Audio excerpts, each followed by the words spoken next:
요 대리잖아요. 대리이기 때문에 민법 규정을 보시고 민법 제128조에 보시면요. 이 대리가 법률 행위에 의해서 수여된 대리권은 대리권의 소멸, 그 다음에 소멸, 이게 본인 또는 대리인의 사망을 말하는 것이고요. 이런 경우 이외에 그 원인된 법률관계의 종료에 의해서 소멸한다. 어떤 법률 행위를 하기 위한 그런 대리권을 수여했잖아요. 이 법률 행위에 따른 법률관계가 종료하면 대리권은 소멸한다. 본 업무가 끝나면 대리권 소멸한다. 이러는 것이에요. 본인이 수권행위를 철회한 경우 그때도 마찬가지로 대리관계는 종료된다. 라고 봐서 이런 대리를 통해서 행사하는 것 철회할 수 있어요. 철회 불가하는 거 아닙니다. 철회할 수는 있어요. 그런데 이런 철회는 언제까지냐? 법률관계 종료 전까지 수권행위를 철회할 수가 있는 것입니다. 다만 이런 철회는요. 자, 보시는 것처럼 수권행위를 이 철회 누가 합니까? 이 철회는 누가 하냐? 이 철회는 누가 합니까? 이거는 위임한 사람, 이 대리권을 수여한 사람이 철회하는 거잖아요. 이 대리권을 수여한 사람이 철회하는 것이에요. 다만 이 철회 방식에 대해서는 규정해 놓지 않고 있습니다. 그래서 이런 경우가 있어요. 어떤 대리권을 문자로 했거든요. 문자로 대리권을 줬어요. 그런데 그 수임받은 이 관리단 측에서 이 대리권을 철회하려면 서면으로만 철회 가능하다. 이렇게 하는 거, 이건 안 돼요. 대리권을 문자로 줬으면 언제든지 자유롭게 철회해야 되는 것입니다. 철회할 수 있어야 되는 것입니다. 철회 방식을 제한하면 안 되는 거죠. 아무튼 본인이 수권을 철회할 수 있어요.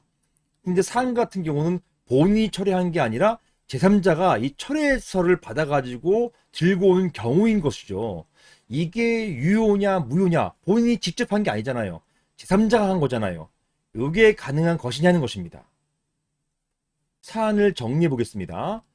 보시는 것처럼 집합금융법에는 대리를 통해서 의결권을 행사할 수 있도록 규정하고 있습니다. 이런 방식은 제가 말씀드린 것처럼 위임장을 통해서 하는 거예요. 자, 하지만 이러한 위임장 방식의 의결권 행사 규정 이외에 이러한 위임의 처리에 대한 규정은 집합금융법에는 존재하지 않아요. 요거는 민법에 있습니다. 민법 보셨죠? 요 철회. 민법은요, 대리권은 본인이 수권행위를 철회할 수 있는 규정을 두고 있습니다. 따라서 집합금융법은 아니라 하더라도 민법상 규정에 의해서 의결권 위임장도 적법하게 처리는 가능해요. 처리할 수 있다고 할 것입니다.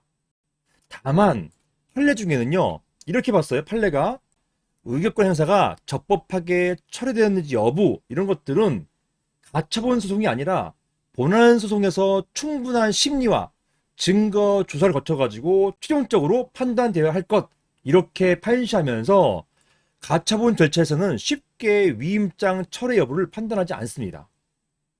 자, 이런 사례들이 많아요. 이게 수원지방법원 판례였는데요.